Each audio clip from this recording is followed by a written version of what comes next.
natin ang isang debate or pagtatalo ng dalawang grupo or organisasyon ng mga mag-aaral sa Guadalupe Elementary School. Okay. Sa dako ito ay sina James at Gemma na pawang mga representante ng YESO organization or Youth of Environment in Schools organization. Si James bilang Pangulo at si Gemma naman ang pangalawang Pangulo.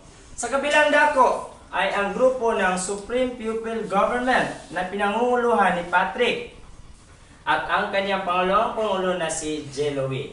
Okay.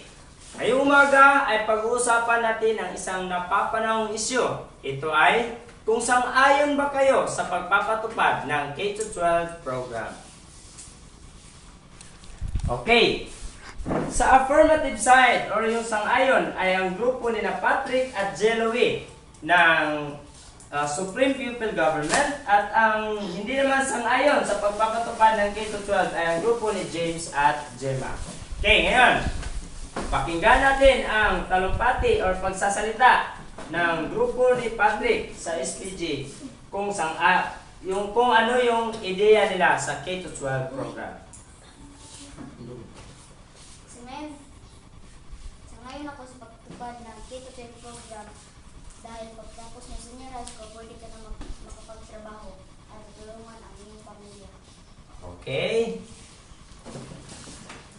Hindi ako sangayon sa pagpapatupad ng K-12 dahil dinagdagan ito ng 2 taon para makaapunta na ka sa iyong trabaho.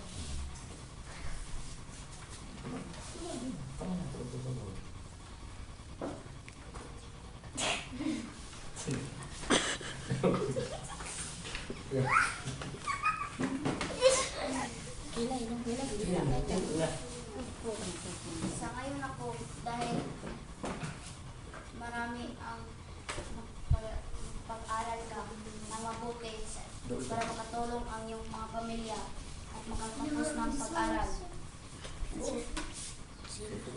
Paano na yung mga mahihirap? Hindi sila makapag-aral dahil sa K-12 dahil wala silang pambayad sa organisasyon na ito. Ang gobyerno na ang bahala sa pag-aaral ng mga hirap.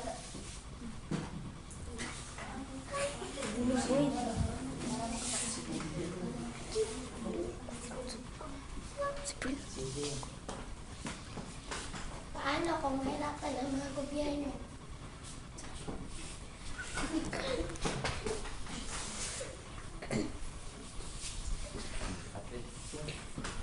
Paano kung mahirapan?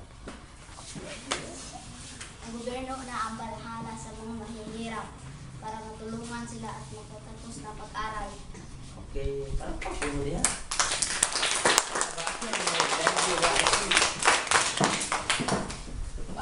Paano na ang ating mga mahirap dito?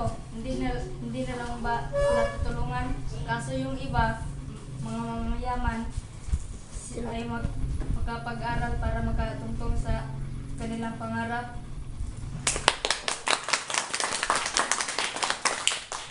Makapag-aral po din ang mahirap. Tapos na senior high school, pwede silang makapagtrabaho at makatulong sa kanyang pamilya.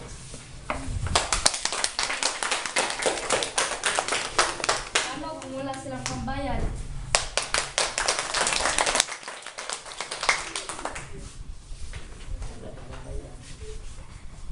Humingi ng tulong sa gobyerno.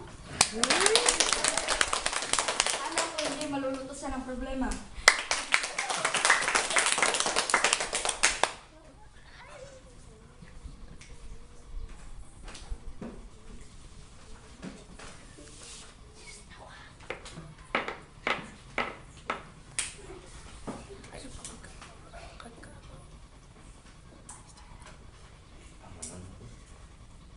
Marami na ng pira ang gobyerno para malutasan ang problema ng Pilipinas at makapagtapos ng pag-aral ang mga Pilipino. Gobyerno ang bawang lulutas. Sa atin para makapagtapos ng mag-aral. Ano yung hindi gustong makapag-aral dahil lang sa K-12 program? Dahil sa senior high school, mapalabas nila ang kanyang skills at pagkatapos ng senior high school, pwede sila makapagtrabaho. Ano naman kung hindi nila maabot ang kanilang mga pangarap?